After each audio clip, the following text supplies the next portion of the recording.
Nataka nikufanyie nini?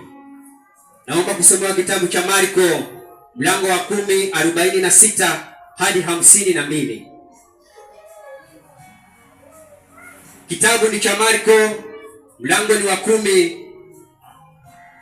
mstari wa 46 hadi 52. Tafadhali nipate msomaji anisomee. Kitabu ni kile cha Marko mlango wa 10. Nitaanza mstari wa 46 hadi 52. Nasema, wakafika Yeriko.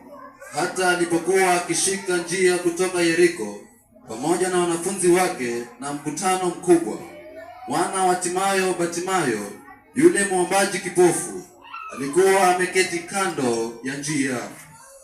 Naye aliposikia ya kwamba ni Yesu Mnazareti, alianza kupaza sauti yake na kusema, Mwana wa Daudi, Yesu, unirehemu. Na wengi wakamkemea ili anyamaze, lakini alizidi kupaza sauti, Mwana wa Daudi, unirehemu. Yesu akasimama akasema, mwiteni. Wakamwita yule kipofu, wakamwambia, jipe moyo, inuka na kuita. Akatupa vazi lake, akaruka, akamwendea Yesu. Yesu akamjibu akamwambia, wataka nikufanyie nini? Yule kipofu akamwambia, mwalimu wangu, nataka nipate kuona. Mstari wa 52 nasema, Yesu akamwambia, enenda zako, imani yako imekuponya. Mara akapata kuona, akamfuata njiani. Yesu, makofi mazuri kwa hiyo maandiko. Biblia inasema ya kwamba wakati Yesu alipokuwa endelea kueneza injili yake, Bwana Yesu asifiwe sana, alipokuwa akiendelea na injili yake kama kawaida, akafikia mji fulani, na kulikuwa kuna mtu mmoja anayeitwa Batalimayo. Huyu Batalimayo, Biblia inasema ya kwamba alikuwa ni kipofu. Sijui kama alikuwa ni kipofu kwa muda gani, lakini Biblia ndivyo ambavyo inaniambia kwamba alikuwa ni kipofu na jina lake alikuwa anaitwa Batalimayo. Biblia inasema ya kwamba alikuwa akiwekwa kwenye kando ya njia. Madhumuni ya kuwekwa kando ya njia alikuwa ni aweze kusaidika, kama tujuavyo ya kwamba wale vipofu huwekwa kando, wale vipofu na wale walemavu wote wengi. Hata unaweza kuona watu wanawazungusha njiani wakitafuta pesa. Bwana Yesu asifiwe sana. Watu wanapokuwa walemavu huona watu wanawazungusha njiani. Wengine huchukuliwa wakawekwa kwenye njia ili mwenye anayepita aweze kumwonea huruma. Bwana Yesu asifiwe sana. Huyu kipofu naye alikuwa akiwekwa kwenye njia ili mwenye atapita aweze kumwonea huruma, akaweze kupata chochote. Bwana Yesu asifiwe sana. Biblia inasema ya kwamba kuna Biblia zingine ambazo zinaeleza vizuri. Hizi Biblia za kwenye simu na zingine hazielezi maandishi, hazielezi ule ujumbe vizuri.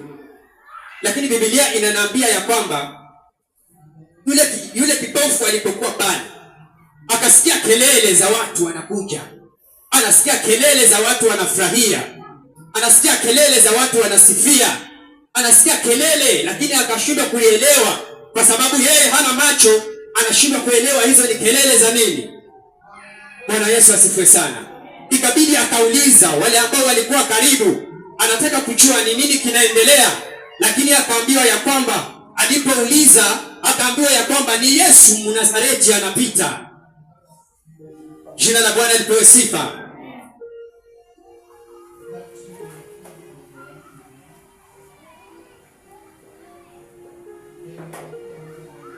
Alipouliza akaambiwa Yesu Mnazareti, kipofu Batalimayo, Yesu Mnazareti anapita. Bwana Yesu asifiwe sana. Akaanza kufikiria ile shida aliyokuwa anapitia. Akasema, bila shaka huyu ni mtu maarufu. Bila shaka huyu ni mtu ambaye ninaweza kumweleza jambo langu. nimekuwa hapa kwa njia kwa muda mrefu, sikuweza kupata usaidizi. Bila shaka huyo mwenye anatajwa huko, ninasikia kelele za watu wakiimba, ninasikia kelele za watu wanasifia. Bila shaka huyo ni mtu ambaye anaweza kujisaidia. Bwana Yesu asifiwe sana. Na walipokuwa akienda, umati unaendelea kusonga karibu, umati ukaendelea kusonga karibu, watu wanapiga kelele. Bwana Yesu asifiwe sana. Akajitia nguvu, akapaza sauti. Biblia inasema ya kwamba akapaza sauti, akasema ya kwamba ewe Yesu Mnazareti, ninaomba unihurumie. Bwana Yesu asifiwe sana. Hakutaka kujua amefikia wapi, hakutaka kujua yuko wapi, hakutaka kujua yuko vipi, kwa sababu tayari yeye ni kipofu, haoni. Lakini akasema ya kwamba Yesu Mnazareti, Yesu Mnazareti, nihurumie. Bwana Yesu asifiwe sana. Wale majirani walipokuwa karibu, wale watu wa karibu wakaanza kumwambia, nyamaza Bartimayo, unapiga makelele. Bwana Yesu asifiwe sana. Nyamaza, unapiga kelele. Wewe kipofu, nyamaza, unapiga kelele. Lakini hakutaka kuangalia ni nani amenizunguka, akaendelea kupaza sauti yake. Hakutaka kuelewa ni nini kinaendelea, akapaza sauti akisema, Yesu mwana wa Daudi, ewe Yesu mwana wa Daudi, nirehemu. Bwana asifiwe sana. Zile kelele zikamfikia Yesu mahali alipokuwa, akisema, tafadhali nasikia kelele, hebu muiteni. Bwana Yesu asifiwe sana. Ninasikia kelele, muiteni. Bwana Yesu asifiwe sana. Alipoitwa akakuja, wakamshika, wakamwendea kiwete, wakamwambia Bartimayo. Wale wanafunzi wakamwambia yule Bartimayo, jitie moyo, maana mwalimu anakuita. Bwana Yesu asifiwe sana. Wakamwambia, jitie nguvu, kwa maana Bwana anakuita. Bwana Yesu asifiwe sana. Biblia inaniambia wakamsimamisha, wakamwenda na Yesu, wakampeleka mpaka kwa Yesu. Bwana Yesu asifiwe sana. Yesu alipofika pale, Yesu alipomwona yule kipofu, akamuuliza swali moja, nikufanyie nini? Bwana Yesu asifiwe sana. Unataka kusema alikuwa Yesu hamuoni kwamba ni kipofu? Bwana Yesu asifiwe sana. Unataka kusema alikuwa hajui kwamba huyu ni kipofu? Alikuwa anajua vizuri sana. Bwana Yesu asifiwe sana. Lakini akamwambia, unataka nikufanyie nini? Yule Bartimayo akasema, mwalimu, ninataka nione tena. Bwana Yesu asifiwe sana. Yesu akamwangalia, akamwambia, imani yako imekuponya. Pigie Yesu makofi mazuri. Pigie Yesu makofi mazuri. Akamwangalia, akamwambia, imani yako Bartimayo imekuponya. Macho yakafunguliwa na akawa mzima. Pigie Yesu tena makofi mazuri.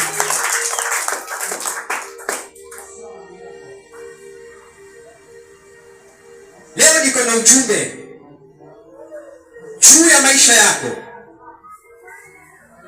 Najua ya kwamba mwaka huu umekuwa mwaka mgumu. Najua ya kwamba mwaka huu umekuwa mwaka mgumu katika maisha yako. Najua kwamba kuna maombi mengi ambayo umeyaomba ndani ya mwaka huu, lakini kuna mengine yametimia, lakini kuna mengine bado hayajatimia. Bwana Yesu asifiwe sana. Huenda ikawa mwaka huu kuna madeni ambayo uliyachukua muda mrefu, lakini madeni bado hayajalipwa. Umetafuta mbinu yako ya kulipa, lakini bado haujakamilisha. Unajiongezea mikopo baada ya mikopo, unajiongezea maloni juu ya maloni. Bwana Yesu asifiwe sana. Unaweza kuwa uko na matatizo ambayo umepitia. Huenda ikawa uko hapa, lakini hata haujui kule nyumbani ukoje. Unaanza kusikia simu tu zinapigwa kutoka nyumbani, ukiambiwa ya kwamba saa hii tumefukuzwa pale kwenye tulikuwa tunaishi. Kuna watu wamekuja kusema kwamba ni kwao, kwa hivyo ina maana saa hii hatuna makao. Umekaa unafikiria, unasema, mimi nimezaliwa hapo, lakini saa hii Bwana Yesu asifiwe sana. Niende wapi?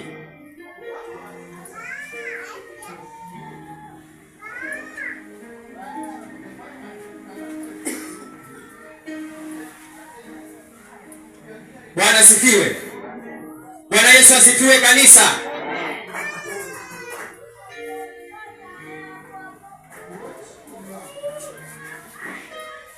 Inaweza kuwa umepitia magonjwa,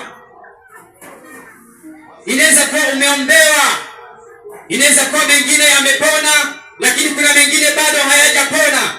Lakini nataka nikwambie mchana wa leo ya kwamba jitie moyo, kwa maana Bwana anakuita. Bwana Yesu asifiwe sana. Mchana wa leo nataka nikwambie ya kwamba kuna Yesu Mnazareti anapita. Kuna Yesu Mnazareti anapita. Jitie moyo, kwa maana Bwana amesikia maombi yako, na maombi yako yanaenda kutimia katika jina la Yesu Kristo. Bwana Yesu asifiwe sana. Inaweza kuwa umepitia misukosuko. Unaweza kuwa katika jamii umekataliwa. Unaweza kuwa kila ambalo taliongea pale kwenye jamii yako ni kama ambaye hawakusikizi. Wewe inaweza kuwa ni mzaliwa wa kwanza, lakini yale ambayo wanayaongea kwenye familia yenu hawayakusikizi. Umekosa kibali katika familia yenu, lakini nataka nikwambie Yesu anaongea nawe jioni ya leo. Yesu anaongea nawe mchana wa leo ya kwamba anaenda kukupatia heshima yako katika familia yako katika jina la Yesu Kristo.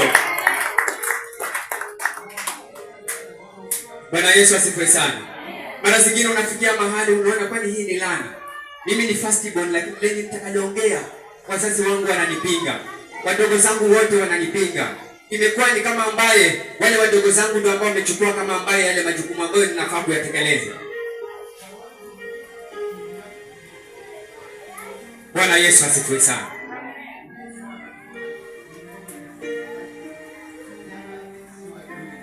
Leo Bwana amejitia nguvu. Nimekwambia nilikuwa sio kujipanga.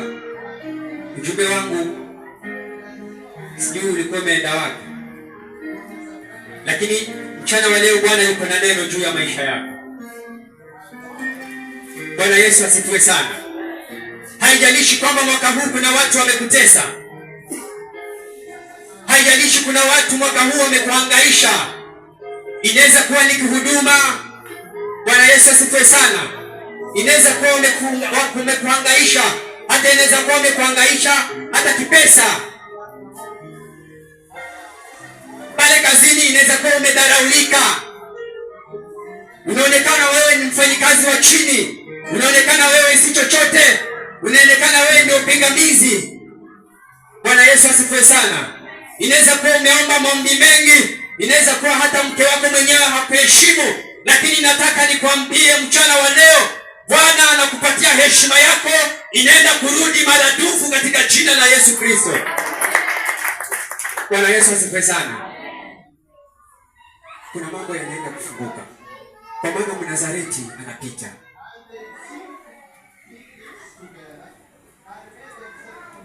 Bwana asifiwe. Kuna mambo ambayo yanaenda kubadilika. Ninajua huu mwaka umekuwa mwaka wa mateso. Hata kanisa hili tumepitia mateso. Tumekuwa ni watu wa machozi. Tunaomba kwa ajili ya mchungaji wetu. Tunaomba kwa ajili ya kazi zetu. Tunaomba kwa ajili ya mambo zetu. Tunaomba kwa ajili ya biashara. Tunaomba kwa ajili ya afya zetu. Lakini nataka nikwambie ya kwamba jinsi ambavyo tunamaliza mwaka huu, kuna mambo makubwa ambayo yanaenda kubadilika. Na 2026 ni mambo ambayo yanaenda kufanyika. Tunaenda kuvuna maombi yetu, kwa maana kuna mambo yanaenda kufanyika. Utakuwa ni mwaka wa kuinuliwa. Utakuwa ni mwaka wa baraka. Utakuwa ni mwaka wa kusonga mbele. Utakuwa ni mwaka wa mafanikio. Utakuwa si mwaka wa kilio tena. Haleluya!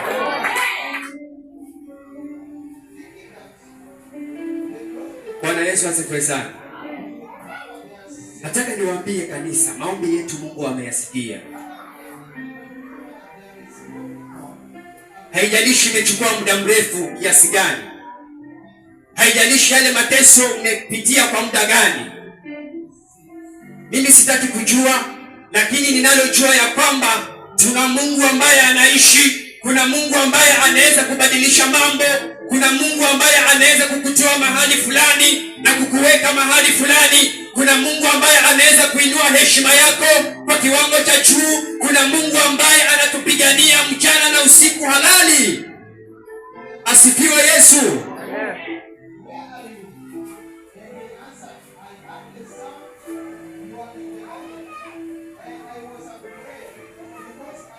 Naomba kusomewa kitabu cha Marko 4:35-39. Kitabu cha Marko 4:35-39 tafadhali.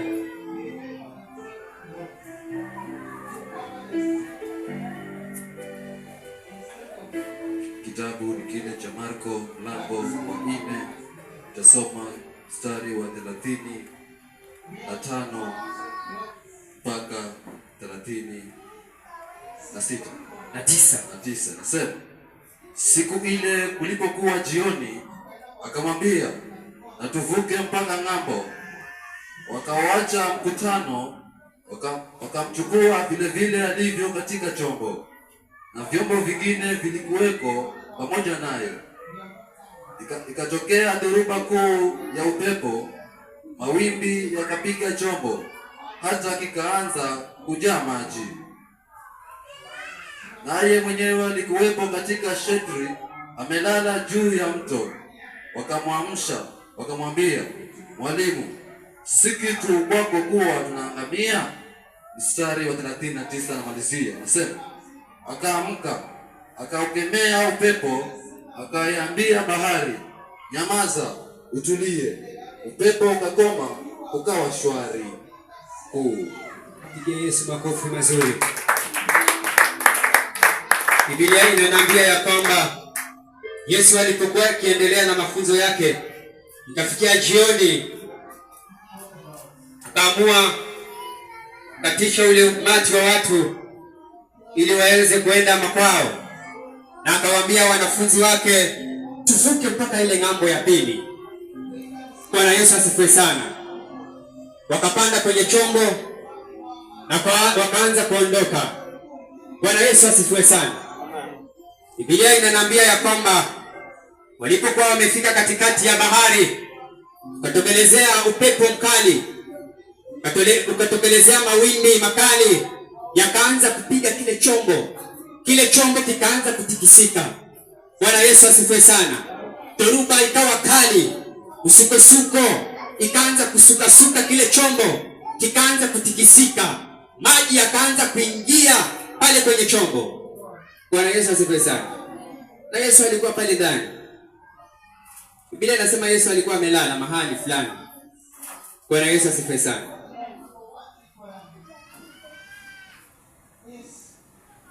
Wakatumia mbinu zao zote za baharia, wakang'ang'ana, lakini Yesu alikuwa amelala. Ndipo Petro akasema ya kwamba Yesu,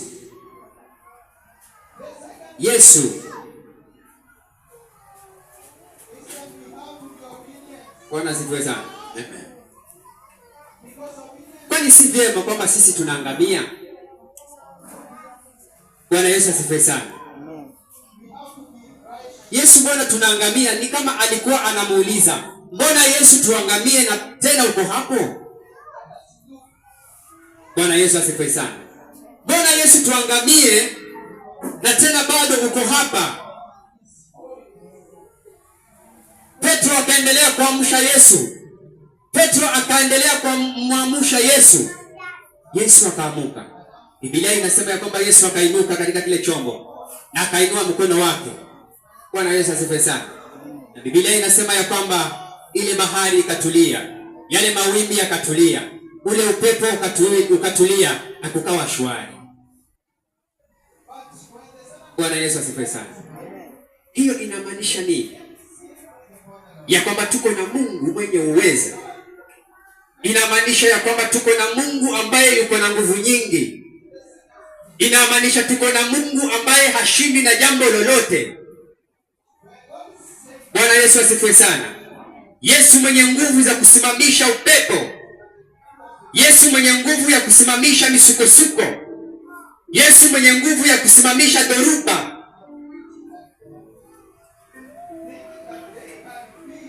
Bwana asifiwe. Bwana tusumbuliwe na vitu vidogo vidogo. Mara zingine tunaona tumefika mwisho. Mara zingine tunaona kama ambaye hatutaweza kutoboa. Kuna watu ambao wamezaliwa pamoja nasi lakini wao unaona wamefanikiwa na wewe bado. Bwana Yesu asifiwe sana. Ukitoka Ukulamu ukienda nyumbani unaona wenzako wanaendesha magari. Ukitoka huku ukienda kule nyumbani unaona wenzako wamejenga manyumba makubwa makubwa na ni watu ambao mmesoma nyote darasa moja. Bwana Yesu asifiwe sana. Unaanza kuvunjika moyo. Nataka nikwambie ya kwamba uko na Mungu ambaye anaweza kukuheshimisha. Uko na Mungu ambaye anaweza kukuwezesha. Uko na Mungu ambaye anaweza kupigania kazi yako na hiyo kazi ikawa ya maana na wewe nao ukafanya mambo makubwa katika jamii.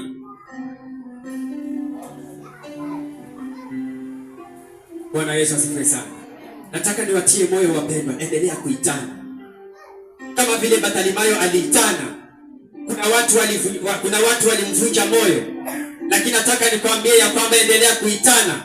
Hata watu watakaposimama kwa ajili ya kunyamazisha, lakini wewe ni wakati wako na jukumu lako na kuendelea kumuita Yesu. Bwana asifiwe. Dunia hii tunayoishi, ndugu yako wa damu anaweza Bwana asifiwe. Yule ndugu wako wa damu ambaye umemwamini anaweza kuwa haendi pamoja na wewe. Yule bwanako ambaye unamwamini vizuri anaweza kuwa hana mipango mizuri juu yako. Anataka akupate na kakosa kamoja tu ili muachane.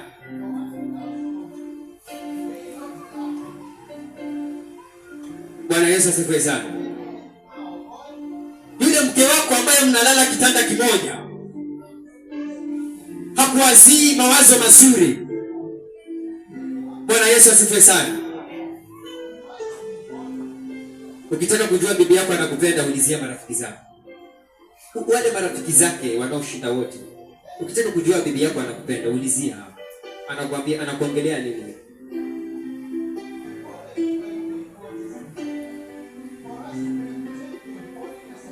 Bwana asifiwe. Pelekee bwanako hii leso, anaweza kuipenda akakununulia.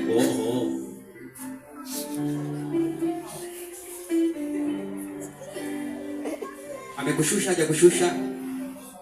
Amekushusha haja kushusha.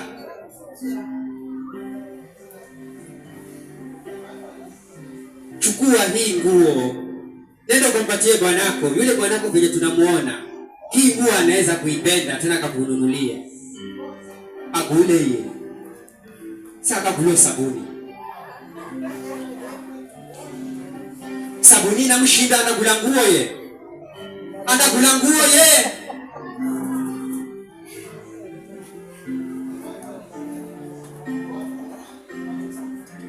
Bwana Yesu asifiwe sana. Amesahau kwamba mambo mengine huna. Kazi ni hiyo ya ambayo haieleweki. Anasahau ya kwamba ukienda kule kazini ni matusi. Bwana Yesu asifiwe sana. Amesahau ya kwamba wewe unafanya kazi ya hoteli lakini hata labda hiyo siku umebebeshwa simiti. Anasahau hilo. Bwana asifiwe. Ukifika kwa nyumba anakuambia yeye ndiye amechoka, wewe hujachoka.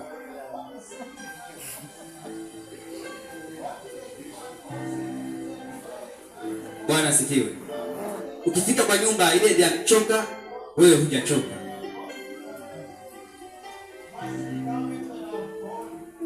Unambwira manoni gite ama kudambwira. Bwana asifiwe. Anakuuliza hivyo ujue. Utamshikilia huyu mtoto nipike ama hutaki? Ndio mapenzi jamani hayo wa mama. Mapenzi hayo jamani. Kristo kweli anasema hivyo. Wa mama wa Yesu Kristo, wa mama wazuri warembo.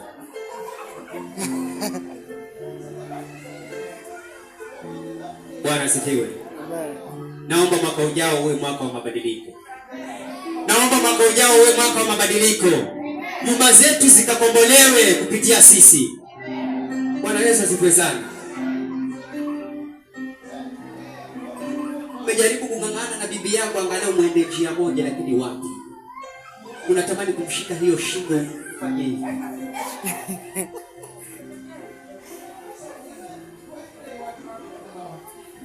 Bwana asifiwe.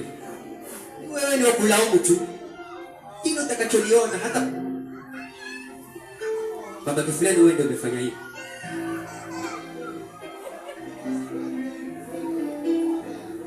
Bwana asifiwe. Imagine uko na bibi yako kwa nyumba na anatuma ujumbe kwenye mitandao, I'm single.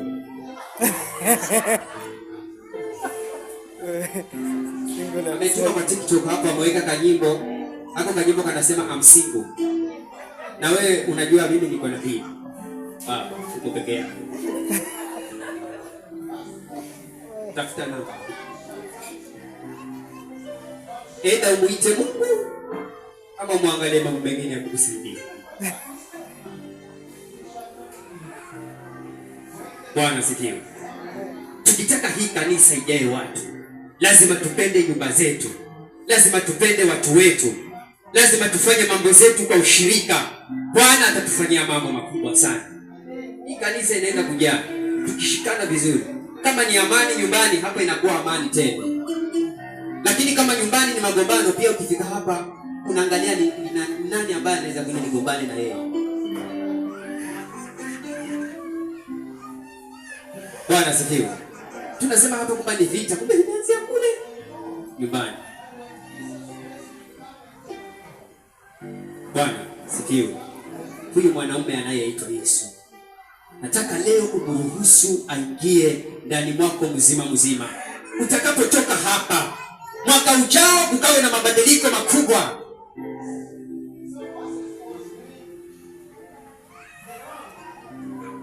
Bwana sifiwe sana. Yesu leo anakuuliza tu, nikufanyie nini? Mwanangu, nikufanyie nini? Bwana sifiwe. Unaomba itoka hapa, mtoto wako amekuvunja moyo, bibi yako amekuvunja moyo, bwana wako amekuvunja moyo, kazini umevunjwa moyo. Bwana sifiwe sana. Ni wakati wa kuitana Yesu. Ni wakati wa kumuita Yesu akuepushe na hayo madhila yote ya ulimwengu. Akuepushe na hizo changamoto ambazo unapitia.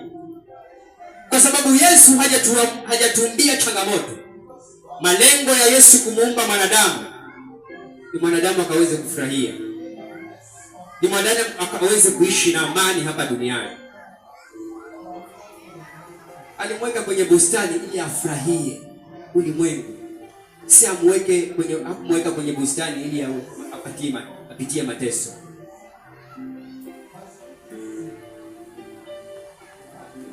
Nataka niambie kanisa, wakati unaendelea kuishi,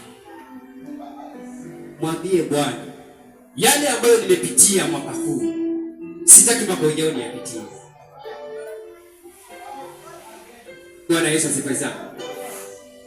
Hiyo mizigo yote ya mwaka huu nataka niache mwaka huu yote, mwaka huu.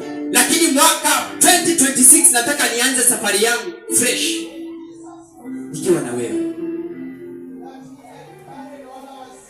Haleluya. Bwana Yesu asifiwe sana. Na utakapoanza safari na Yesu, kuna mambo yanaenda kubadilika. Mwaka ujao ndoa yako inaenda kuwa ya baraka. Kama kuna jambo ambalo umeliomba mwaka huu, mwaka ujao linaenda kutimia katika jina la Yesu Kristo.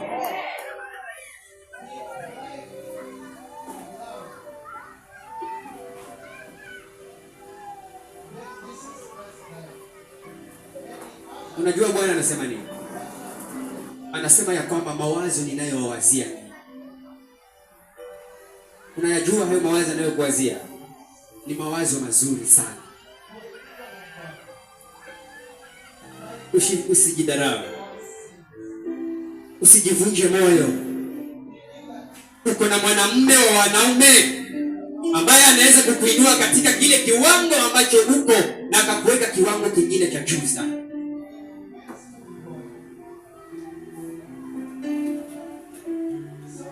Kitu kimoja ambacho unafaa kufanya, enenda na Mungu. Fanya kile Mungu ambacho anakuambia ufanye. Na kama ni dhambi ndio ambayo imekufanya mpaka usiweze kufaulu, kama ni dhambi ndio ambayo imekufanya mpaka usiweze kumuona Mungu, iache muone Mungu. Bwana asifiwe. Kuulize swali pole tafadhali kusema hivi. Kwa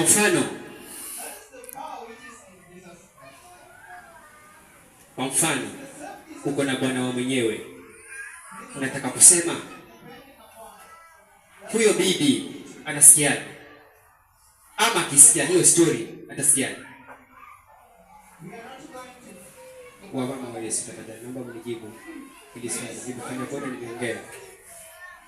Kwa mfano mama kiongozi, uko na bwana wa mwenyewe, atahisi vibaya. Umejaribia hujajaribia, utabarikiwa.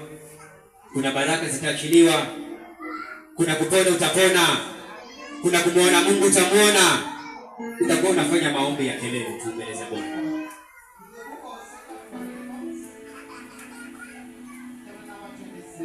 Bwana sifiwe sana. Kuna mambo makuu ambayo Bwana ameyaandaa katika jamii zetu, katika ndoa zetu. Lakini tuende na sawasawa na vile Mungu anavyosema. Ninaona mwaka wa baraka. Mwaka ujao ninaona mwaka wa kufutwa machozi. By the way, ninaona mwaka ambao sijawahi kuona. Unataka kusema mchungaji wetu Thomas atakapokanyaga kanisa hili, utasikiaje? Utasikiaje? Na ataleta amani yote. Akiingia hapa ili amani yote itapatikana. Bwana Yesu asifiwe sana. Na kupitia kwake yeye kuna mambo makubwa yanaenda kufanyika katika kanisa hili. Bwana anaenda kuachilia miujiza juu ya hili kanisa. Haleluya! Bwana Yesu asifiwe. Bwana Yesu asifiwe. Itana Mungu wako. Itana Mungu wako. Bartimayo akaita. Akamwambia Bwana, nihurumie. Bwana, ninakuomba unihurumie. Nimeteseka kwa muda mrefu. Nimekuwa kipofu kwa muda mrefu. Na kuomba leo unihurumie. Na Bwana akamhurumia, macho yake yakafunguka. Wakati natamatisha na kuomba kitu kimoja. Nakwambia mimi nilikuwa sijipanga kuhubiri. Wakati natamatisha